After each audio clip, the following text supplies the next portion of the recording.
Bonjour à tous et bienvenue dans cette vidéo. C'est une première d'une série de 3 vidéos. Nous allons débriefer, nous allons analyser des vidéos qui circulent actuellement sur la guerre en Ukraine. Premier temps, je regarde un petit peu la vidéo, nous allons découvrir ensemble. Deuxième temps, nous allons nous attarder sur le matériel, quel est le matériel que l'on voit dans la vidéo. Ensuite sur la tactique et derrière, je vous donne my two cents, comme on dit en Amérique du Nord, mon petit point de vue en m'appuyant sur mon expérience de chef de patrouille sur Rafale Marine dans la chasse embarquée. Donc mon expérience du combat tout simplement, pour vous aider à mieux comprendre ce qui se passe. Je vous rappelle, sur cette chaîne, nous essayons de rester autant que possible apolitique et technique, donc nous n'allons pas juger. Ça peut paraître assez froid, ça peut paraître assez distant, c'est un choix éditorial. Et nous allons commencer par une vidéo d'un TU-22M3 Backfire qui tire 2 missiles. Dans le prochain épisode, je vous le dis tout de suite, nous allons étudier un hélicoptère AMI-8 qui se fait abattre après avoir beaucoup leurré. Et ensuite, eh bien, vous verrez bien pour la 3e vidéo. N'hésitez pas à vous abonner sur la chaîne, c'est ce qui vous permettra d'avoir des notifications si vous appuyez sur la petite cloche. Allez, jingle et on attaque derrière.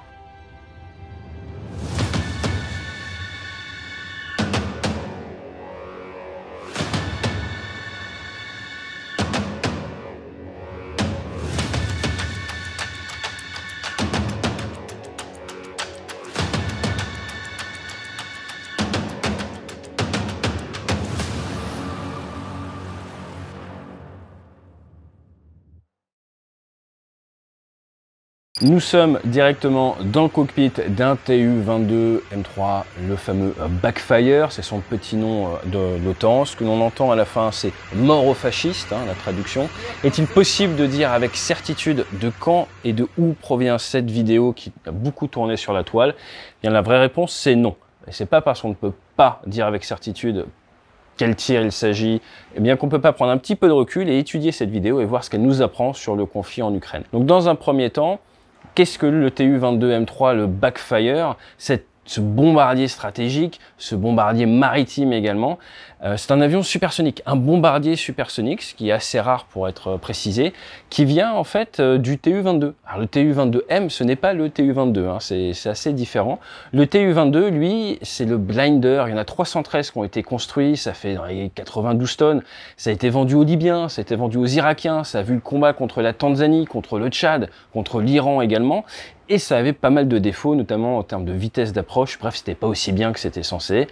Et il y a eu un réinvestissement, retour un petit peu au cahier d'études, et il y a eu la création du TU-22M, donc le fameux Backfire, qui lui a été construit à 497 exemplaires, et qui a été utilisé à la fois par la VVS, donc en gros l'armée de l'air soviétique, et par l'aéronavale soviétique. Pourquoi je vous parle soviétique? Parce que ce sont des programmes qui datent des années 60, opérationnels en 72, donc c'est du Tupolev, c'est durant l'ère soviétique. Ce que je peux vous dire au niveau de ce TU-22M, eh bien, c'est que ça va vite. Quand on parle de vitesse, on parle quand même de Mach 1,88, ça serait sa vitesse maximum, mais ça peut facilement passer le mur du son. Et c'est un avion qui est un bombardier qui est très lourd et qui a une très bonne capacité d'emport. Très lourd, ça veut dire 58 tonnes à vide, 126 tonnes masse maximum au décollage. Un Rafale en masse maximum au décollage, on est sur des 24 tonnes. Vous avez 4 membres d'équipage, pilote, copilote, un officier navigateur système d'armes, un navigateur. Donc vous avez du monde à bord. Et vous avez une capacité d'emport de 18 bombes de 500 kg non guidées, les fameuses FAB. Les FAB sont des bombes non guidées, les FAB 500. Mais vous pouvez également prendre des missiles, comme par exemple du KH-22 ou du KH-32, sur lesquels nous allons revenir dans quelques minutes.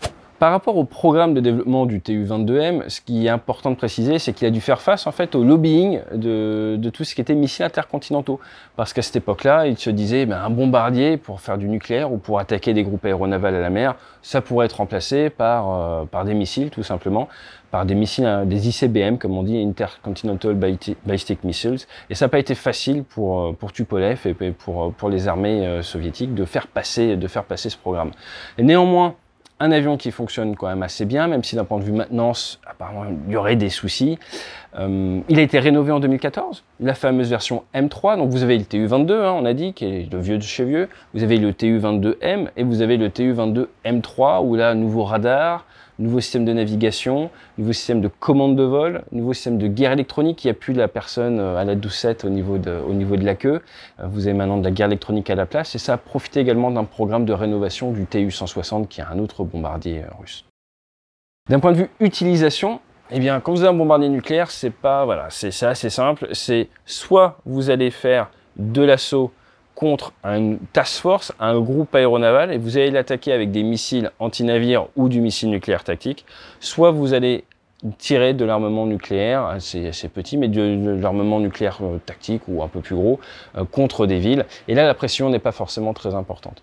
On n'est pas à quelques kilomètres près. Donc c'est à garder en tête parce que c'est un avion qui avait voilà, cette vocation à attaquer des forces à la mer, ou alors à aller raser une ville, hein, tout simplement. Une belle illustration, c'est le 30 septembre 1982, vous avez 8 Tupolev 22 hein, qui ont attaqué les task forces de l'USS Enterprise et de l'USS Midway, ils sont approchés à peu près 200 km, et ça montrait bien la doctrine soviétique. On envoie nos Tu-22M, on fait une saturation sur un axe, on va tirer du KH-22, on va tirer donc ce fameux AS-4 Kitchen, c'est son petit nom, un missile développé entre les années 60 et jusqu'en 88, qui avait une capacité donc, contre la Terre, un CEP comme on dit, précision de l'ordre de 5 km, contre la mer un peu plus précis grâce à un radar, il va détecter les masses métalliques qui va aller dessus, et on va attaquer sur un axe, sachant que nos Tu-22M3, ils peuvent emporter 2 à 3 grands maximum KH-22. Pourquoi je vous parle du KH-22? Parce qu'il semblerait que ce soit ce que l'on voit dans cette vidéo, c'est soit du KH-22, soit sa version modernisée, le KH-32, qui a commencé à être étudié dans les années 90 et qui est opérationnel depuis à peu près 2016.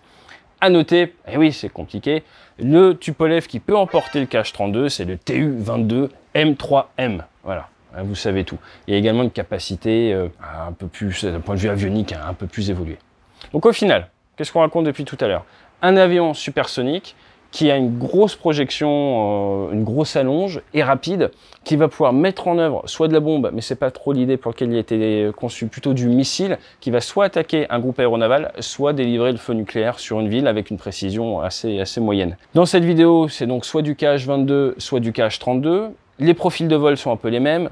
Vous devez accélérer le Tupolev à Mach 1,5 à peu près, il accélère, il accélère, il accélère. Une fois que vous êtes supersonique, vous pouvez tirer votre missile. Celui-ci va accélérer à Mach 3, va monter, hein, le KH-32 il monterait à 40 km d'altitude, très très haut. Mach 3 à haute altitude, et après il va faire un piqué accéléré à Mach 4 et venir impacter la cible. Donc ce que l'on voit là, c'est probablement du tir de KH-22 ou du KH-32, possiblement contre des forces ukrainiennes. À voir la précision, le KH-32 en conventionnel, donc non nucléaire, en conventionnel, hein, ce qui aurait été tiré, c'est du 500 kg de charge explosive, c'est une portée d'à peu près 1000 km, ce qui nous amène directement dans la tactique. Alors la tactique, pourquoi est-ce que c'est intéressant de voir cette utilisation du Tu-22M3 et peut-être même M3M? D'un point de vue historique, vous avez un déploiement de ces avions en Afghanistan entre décembre et janvier 88, il y en a eu d'autres derrière. Vous avez également eu du déploiement en Tchétchénie dans les années 95. Il y a même une version en reconnaissance, le Tu-22MR, qui a été abattu le 9 août 2008 du côté de la Géorgie lors de la guerre entre la Russie et la Géorgie. Et en Syrie, forcément, eh bien, vous avez sûrement vu les tirs de bombes non guidées sur des villes ou sur des cibles militaires depuis à peu près 2015. Il semblerait que le 14 avril 2022 à Mariupol, il y a eu l'utilisation du Tu-22, peut-être même avec de la FAB 3000. La FAB 3000, c'est de la bombe non guidée de 3000 kg, donc de 3 tonnes. D'un point de vue tactique, le fait qu'ils nous montrent qu'ils tirent des missiles comme ça, c'est intéressant parce que ça leur permet d'être stand-off. Stand-off, ça veut dire quoi? Ça veut dire que vous tirez sans rentrer dans le volume de l'armement adverse. Vous pouvez même tirer ce genre de missile sans jamais quitter la mère patrie, sans jamais quitter la Russie. Pourquoi? Vous avez une capacité donc, de vol pour ces missiles, et donc si vous êtes face à un pays, par exemple l'Ukraine, où il y a beaucoup de systèmes solaires, si vous voulez même pas vous embêter avec un d'éventuel décollage de MiG-29 ukrainien, qu'il en reste quelques-uns apparemment, de décollage de Sukhoi 27 ukrainien, eh bien ce que vous faites, c'est vous décollez de votre base, vous faites votre accélération, Mach 1.5, vous tirez votre missile, vous faites demi-tour, vous vous reposez, mission accomplie, les missiles vont vers la cible, avec la précision, voilà, fonction de KH-22, pas terrible, KH-32, la pression serait nettement supérieure. Et après, vous pouvez réarmer et retirer. À noter quand même que d'après certaines sources américaines, début mai, aux alentours du 8-9 mai, après 68 jours de combat, il y aurait eu 2125 missiles de tirés. Je vous rappelle qu'il y a un mois, on nous expliquait qu'il n'y avait que 1500 missiles à peu près disponibles dans l'arsenal russe. Donc c'est pour ça que certains disent « Ah, en fait, ils sont en train de déstocker du missile air-mer et l'utiliser en air-sol. » Dans tous les cas, et ça c'est très pragmatique, si vous êtes au sol et que vous prenez un missile à Mach 4 avec 500 kg de charge explosive, qui était à la base destiné à un navire ou, ou pour vous, votre bâtiment, vous vous en fichez. L'efficacité militaire prévaut. Et c'est pour ça que là, je vais rebondir sur my two cents. Ma petite analyse personnelle aujourd'hui, c'est que les choses sont toujours beaucoup plus simples sur le papier. Sur le papier, vous avez un certain nombre de TU-22, vous avez certains types d'armements, du KH-22, du KH-32, et puis vous vous dites, on fait l'affrontement entre deux forces. Et ce qu'il faut bien voir, c'est que pour mettre en œuvre ce qu'on a vu dans cette vidéo, pour mettre en œuvre ce Tupolev 22 M3 ou peut-être M3M, ce missile, ça demande énormément de travail. Énormément de travail en amont, mais ça c'est un travail qui a été fait, mais également énormément de travail de préparation de mission, de préparation des aéronefs, se mettre en vol, aller faire la mission, tirer, et le tout pour quel effet militaire? L'excellence tactique, elle peut être au rendez-vous. Vous pouvez avoir une unité qui est très forte tactiquement, qui sait tirer des missiles hypersoniques, qui sait tirer du KH-32, tout ça. Mais sur quoi est-ce qu'elle va le tirer? Et c'est là où la tactique ou l'efficacité militaire n'est absolument rien sans le renseignement. Et donc si on voit par exemple des images de TU-22 M3 qui tirent des missiles et que c'est pour aller taper, on pourrait dire l'usine à Mariupol où finalement les troupes ukrainiennes se sont rendues et c'est pour taper alors que tout le monde est dans le sous-sol, c'est des images très impressionnantes. C'est du matériel que je viens de vous décrire extrêmement impressionnant, ça vole à vitesse supersonique, ça peut attaquer des porte-avions et tout, mais in fine ça va peut-être mettre une bombe de 3 tonnes ou un missile à Mach 4 au milieu d'un endroit où il n'y a rien et il n'y a pas un seul combattant adverse. Donc de manière générale, dans une opération militaire, la question qu'on se pose en permanence, c'est quel est l'état final recherché? Et posez-vous également cette question quand vous voyez ces vidéos. Très bien, je vois un TU-22 qui tire, alors ça peut faire peur, on peut vous dire, mon Dieu, regardez, ils ont des avions qui peuvent raser une ville entière et tout, qu'est-ce qu'ils en font? L'idée, c'est un petit peu ça sur cette vidéo, c'est vous amener à comprendre que tous les vols ne se volent pas, que toutes les missions ne se volent pas, que l'impact d'un aéronef sur un champ de bataille peut être extrêmement différent, en fonction des informations qu'il a, en fonction des ordres qu'il a, en fonction voilà, des décisions de sa chaîne de commandement, tout simplement.